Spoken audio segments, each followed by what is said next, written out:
this evening we shall discuss the teachings of dependent originations, Paticca Samuppada. Our practice of mindfulness meditation, Vipassana meditation,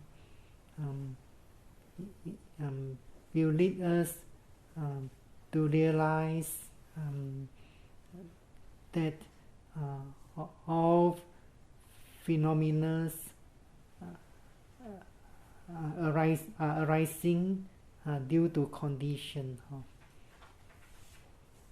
And the teachings of dependent origination is very profound.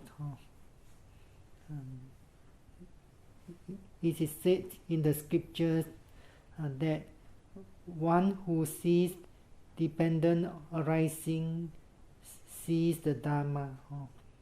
One who sees the Dhamma sees dependent arising. So you can verify your practice and experience with this profound teaching. The gist of this teaching is explained clearly in various discourses. The gist is when this exists, that comes to be, with the arising of this, that arises. When this does not exist, that does not come to be. With the cessation of this, that ceases. So if you do practice mindfulness meditation or Vipassana meditation correctly, you may get a clear understanding of the gist of these profound teachings.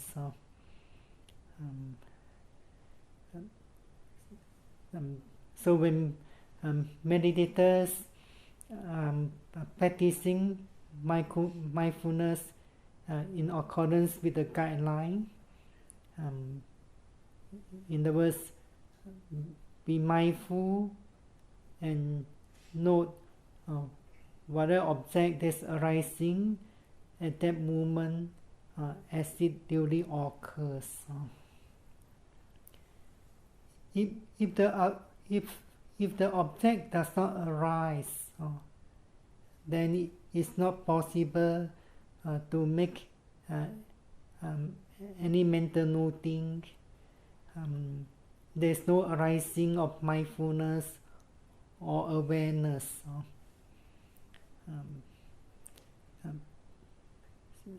At the beginning of practice, the mindfulness is quite weak, and the mind doesn't note any object by itself. So meditators have to put forth mental effort to guide the mind or to lead the mind to the object. For example, when there's a movement of rising, then the mind or the consciousness will be arising, cognizing or knowing the rising movements. That's why the meditators can mindful and note the rising movements. So it's the characteristics of the consciousness to cognize or to know the arising of an object or phenomenon. But when mindfulness is not well developed, then meditators need to put forth enough mental effort so that the mindfulness could perceive the object clearly and staying with that process of the object until it has disappeared by itself. So when the mindfulness is getting sharper and stronger, and when mindfulness meditators are able to develop constant and continuous mindfulness for a longer and longer period of time, then they come to realize that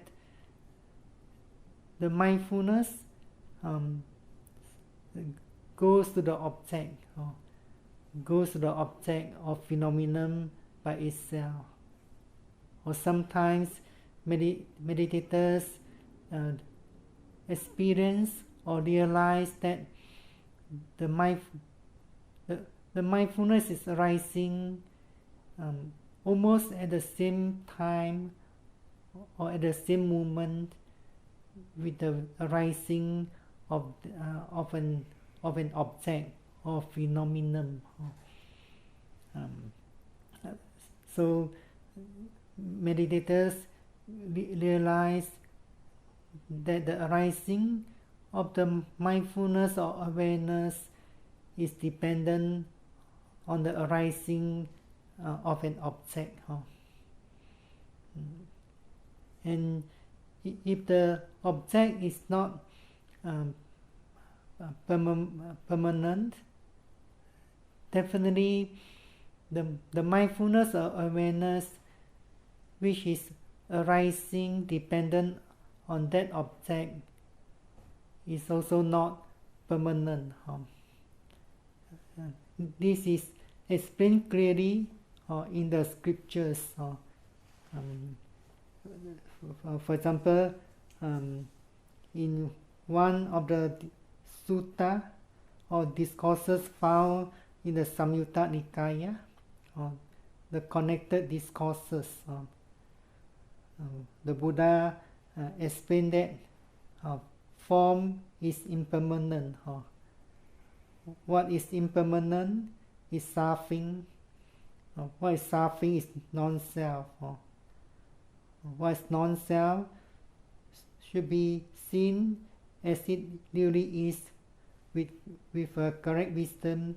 Thus, this not mine, this I'm not, or this not myself. Then Buddha explained further, feeling is impermanent, perception is impermanent, volitional formations are impermanent, consciousness is impermanent. What is impermanent is suffering. What is suffering is non-self. What is not non-self should be seen as it really is with correct wisdom or task. This not mine, or this I'm not, this not myself. Then in the next discourse, the Buddha explained that form is impermanent. The cause and condition for the arising of form is also impermanent. As form has originated from what is impermanent, how could it be permanent? Since the arising of the form is dependent on a condition which is impermanent, then how could it be permanent? So in other words, what's arising dependent on something which is impermanent, it also has the nature of impermanence. Then the Buddha explains the next four aggregates in the same way. So to understand the teaching, then meditators need to practice mindfulness meditation. The 4 foundations of mindfulness correctly. If they do not practice the 4 foundation of mindfulness correctly, they could not realize cause and effect, or in other words, conditionality clearly. Everything arising is dependent on condition. When one is being conditioned, sometimes that also can condition the arising of the following phenomenon. For example, the sound or the noise. Whenever there's a rising of the sound or the noise, then this sound or noise condition the arising of the consciousness of hearing. So meditators realize the cause of an effect. If there's no sound, arising of sound, then there's no arising of consciousness. So this arising of consciousness of hearing is an effect. It is caused by the arising of the sound. So this consciousness of hearing can become a cause. It can become a cause for the arising of awareness or mindfulness. It means there's arising of awareness, perceiving the arising of consciousness. But in the ultimate reality, consciousness, there's only one consciousness arising at each moment. Only when with the passing away of the hearing consciousness, then the following consciousness of knowing or this awareness arising. But mental processes are very rapid or very swift. Sometimes it gives us an impression that the consciousness of the mind is able to perceive 2 or 3 phenomena at the same moment, and so on. But what has been emphasized here, that if meditators do practice the 4 foundations of mindfulness correctly, then they come to realize that when there's an object, when there's a physical object or a physical phenomenon, for example, the rising movements during the sitting meditation, or hardness, coldness are arising, then there will be arising of awareness. So, in those, when this exists, that comes to be, with the arising of this, that arises. when this does not exist, that does not come to be. So if there's no arising of this physical phenomenon, for example, rising movements, then mindfulness awareness could not arise. So when the movements, when the rising movements has ceased, definitely the mindfulness or awareness that noted the movements arising will cease as well. But if the mindfulness and concentration are not strong enough, then meditators could not see clearly. When meditators begin to make some progress in the mindfulness, we always remind meditators to strengthen the power of mindfulness, to make progress in mindfulness. In other words, we put forth effort to develop mindfulness, to cultivate mindfulness. When mindfulness is getting stronger, sharper, then the mindfulness will be able to perceive every object clearly and know it as it really occurs. At the beginning of practice, the mindfulness relies on the object of phenomenon. In other words, if the object is very strong, very clear, then it seems like the mindfulness is also clear. Those meditators could perceive the object clearly when the object is very clear, very strong. In other words, that clear mindfulness dependent on the object.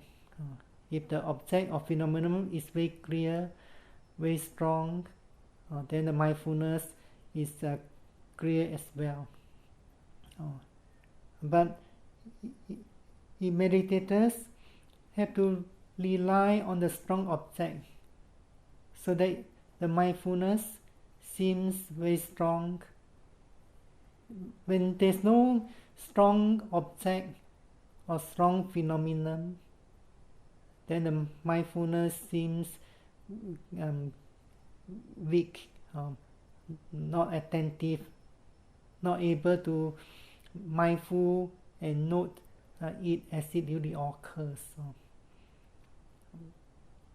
But when meditators could develop the mindfulness well, strengthen the power of mindfulness, then the mindfulness will be able to mindful and note any object as it really occurs. So sometimes meditators keep on practicing.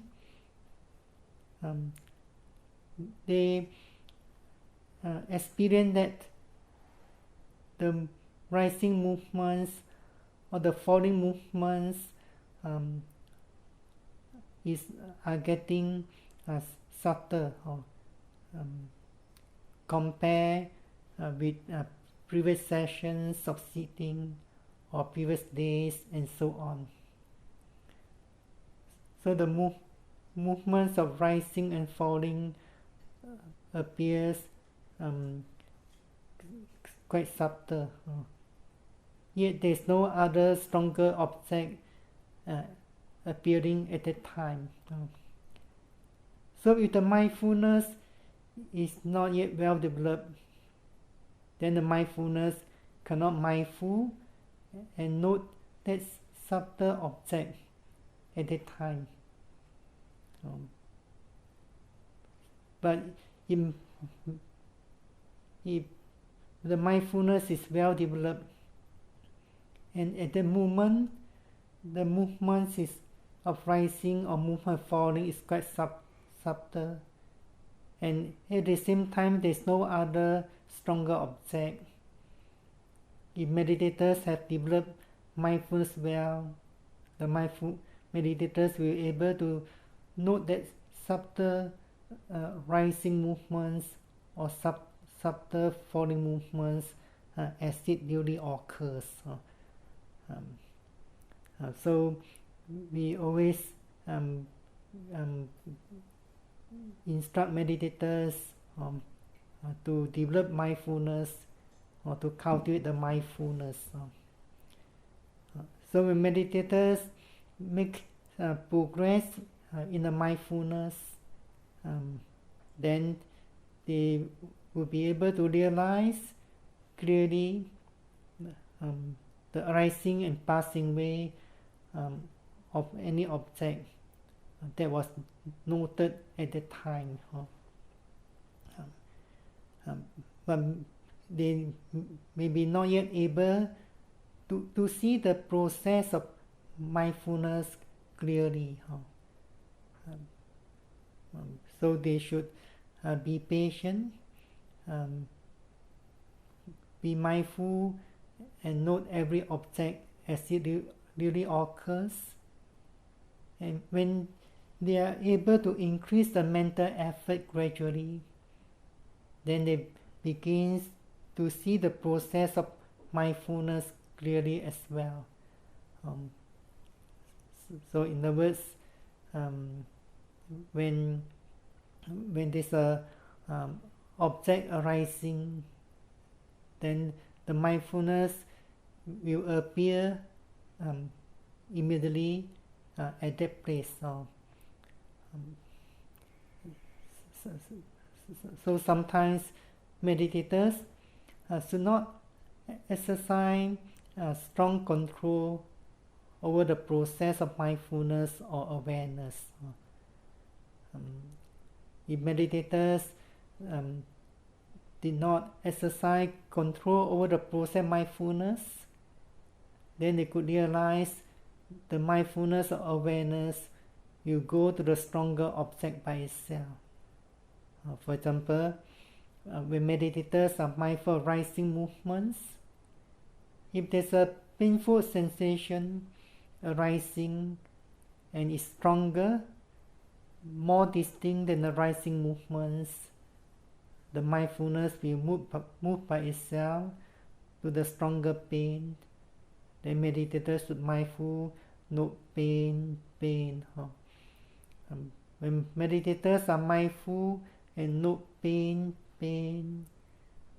if they know there's a desire to move or to change a sitting postures, actually at the moment of knowing the desire, the mindfulness is not with the pain at that moment. But sometimes the mindfulness meditators could not see that. They may assume that the mind is, or the awareness is still staying with the pain, while they know that there's a desire arising or desire to move or to change the postures. So meditators have to know from their experience of meditation. It means you have to learn from your experience in order to make progress. Then you may come to realize that the mindfulness is not active. Then you should make the mindfulness more active. So when meditators are practicing correctly, then they come to realize everything arising due to condition.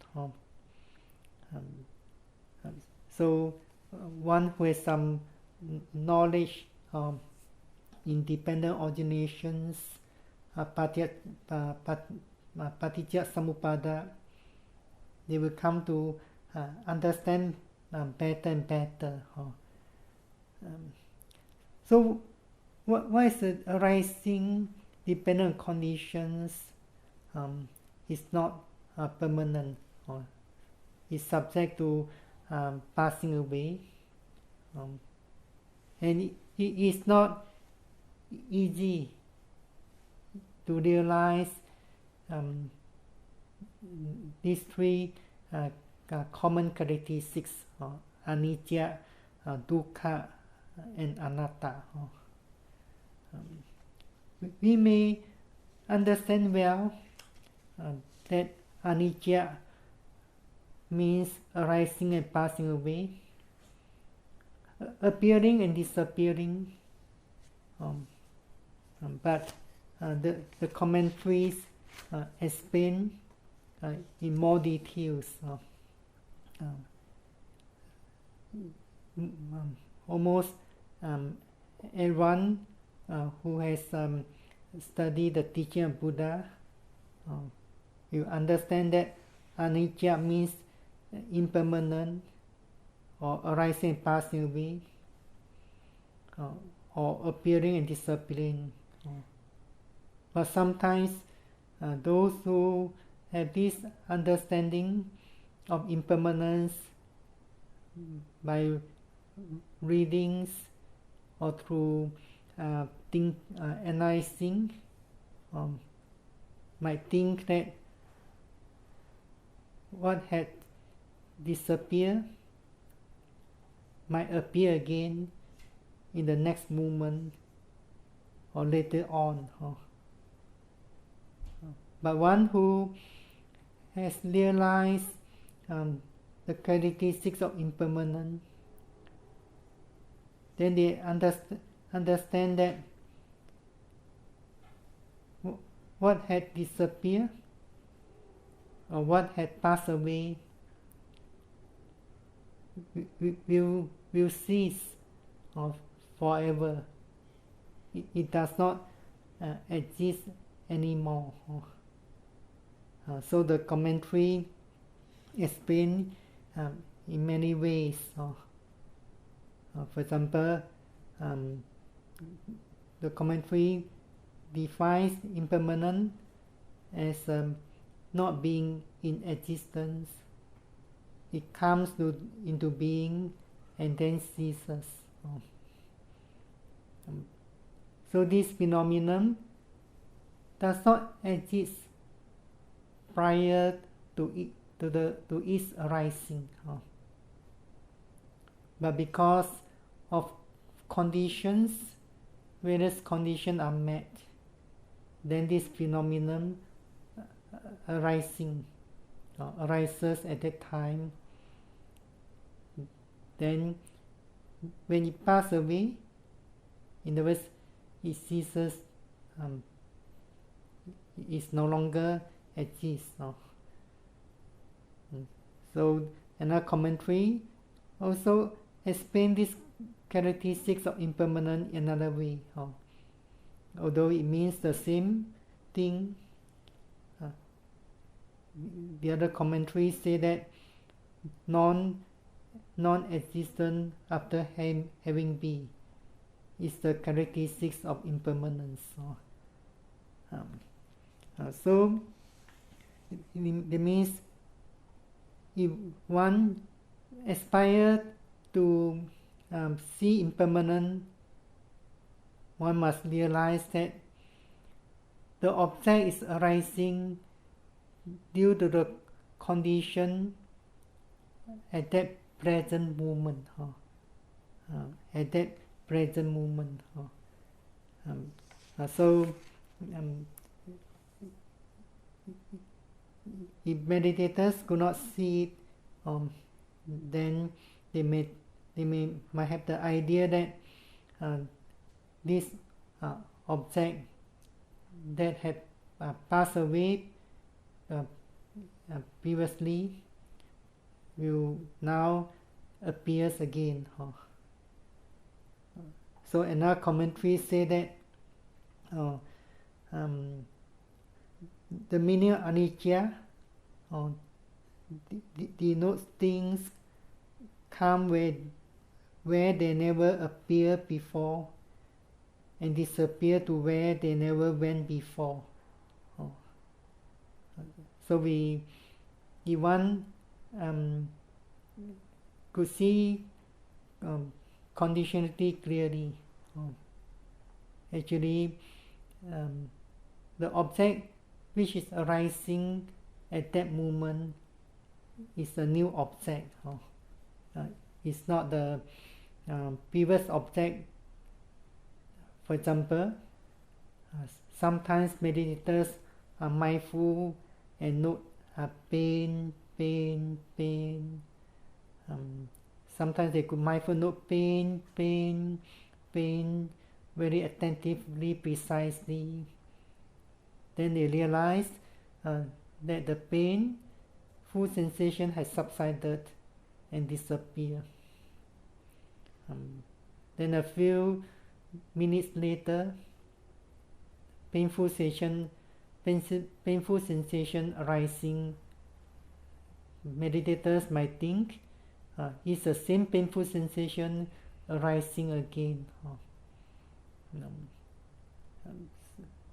So we have this idea, the same painful sensation arising again, or same thoughts, same memory arising again, is because we have been living in this conceptual world for so long. Concept give us an impressions or idea that is everlasting. Even though we understand it's impermanent, but we only understand impermanence in terms of concept. So we might have the idea what's arising at this time is the same thing, same object. So only meditators could realize impermanent again, clearly, sharply. Then they could see clearly what's arising at that time is a new object. Although the name could be pain, or could be rising movements, or falling movements, and so on.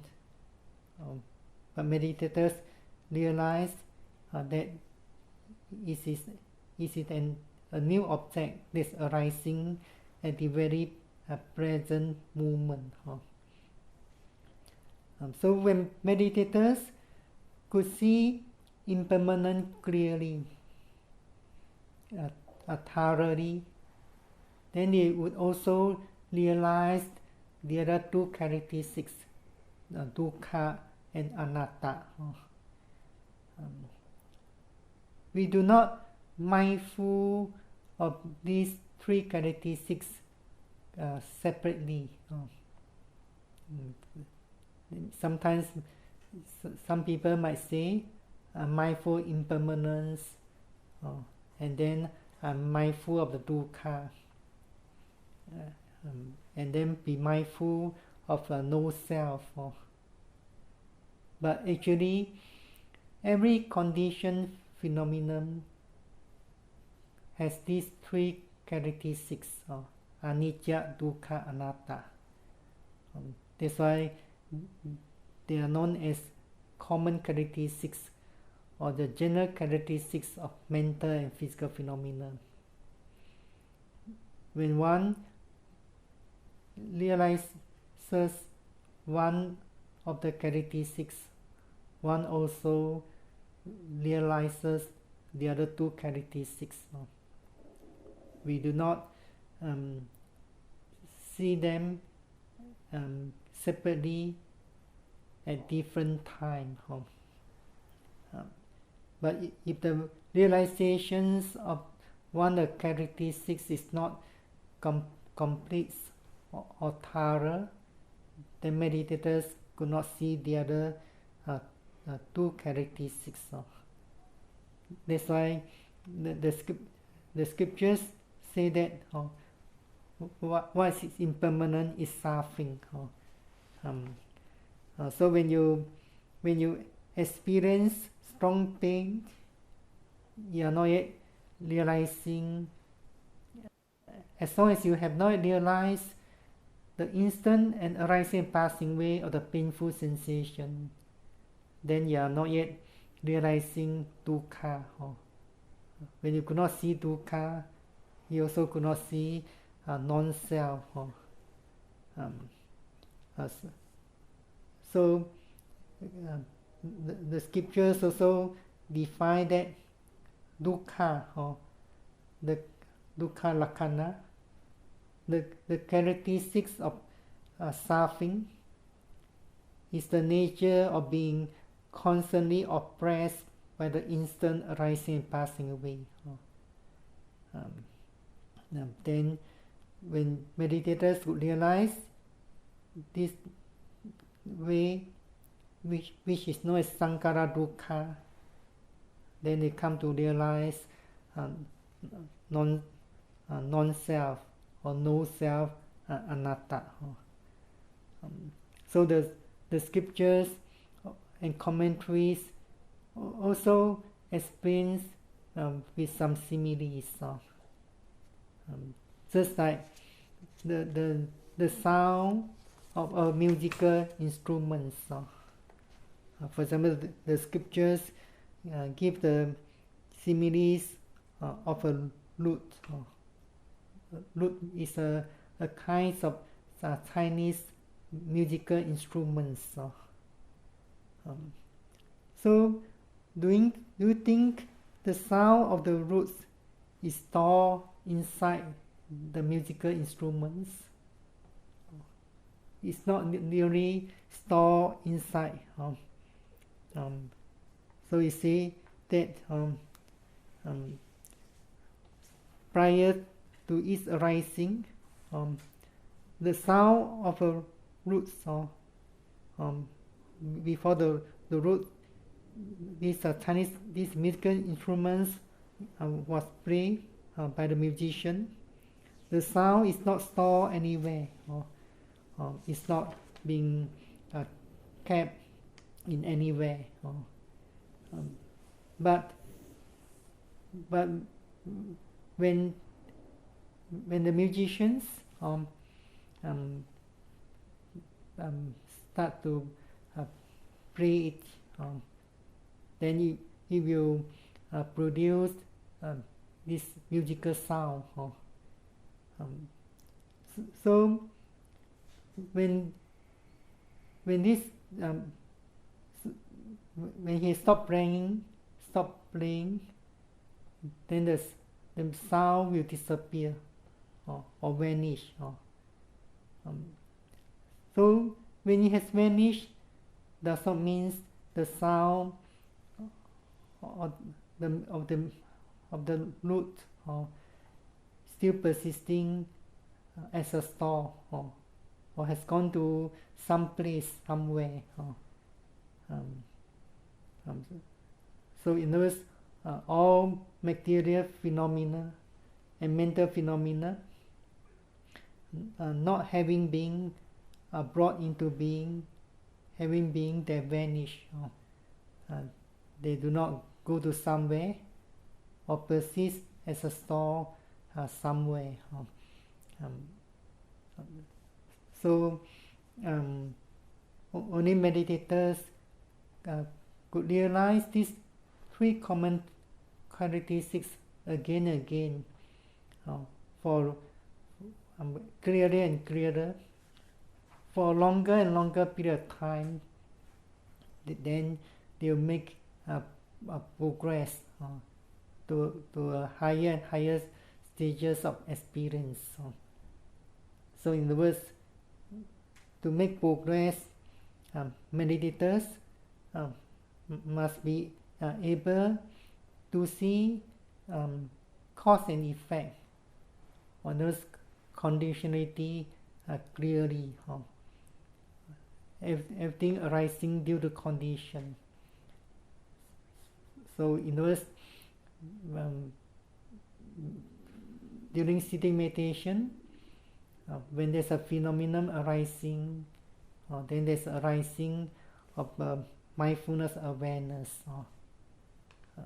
So the arising of the mindfulness awareness is dependent object. So if the object is not permanent, definitely the mindfulness awareness, which is dependent on that object, also not permanent. So during walking meditation, when there's arising of intention, then there's arising of awareness. So that intention is also not a permanent mental process. It's subject to passing away. So the intention is not a permanent process. So the mindfulness awareness that noted that mental state of intention is not everlasting, is also subject to passing away. Then there's arising of movements, then the arising of another process of mindfulness. But sometimes if the experience is not yet clear, the meditators might think it's the same process of mindfulness appear again and note the process of movements. So only meditators could realize the three common characteristics of the mental and physical phenomena again and again, clearer and clearer, then they could make more progress. And when meditators could realize the three common characteristics of mental and physical phenomena, at that moment they also realizing their individual characteristics. So this is it's important. So the gist of this teaching of dependent origination, when this exists, that will come to be, or when this exists, that comes to be. With the arising of this, that arises. When this does not exist, that does not come to be. With the cessation of this, that ceases. So when you practice correctly the four foundation mindfulness, then you shall be able to understand better and better the profound teachings of the Buddha, the dependent origination. So one who sees dependent arising, see the Dhamma. One who sees the Dhamma, see dependent arising. So I wish all meditators could develop the mindfulness, and practice the insight meditation in accordance with the teachings of four foundation mindfulness, so that you could see dependent arising clearly, and make more progress.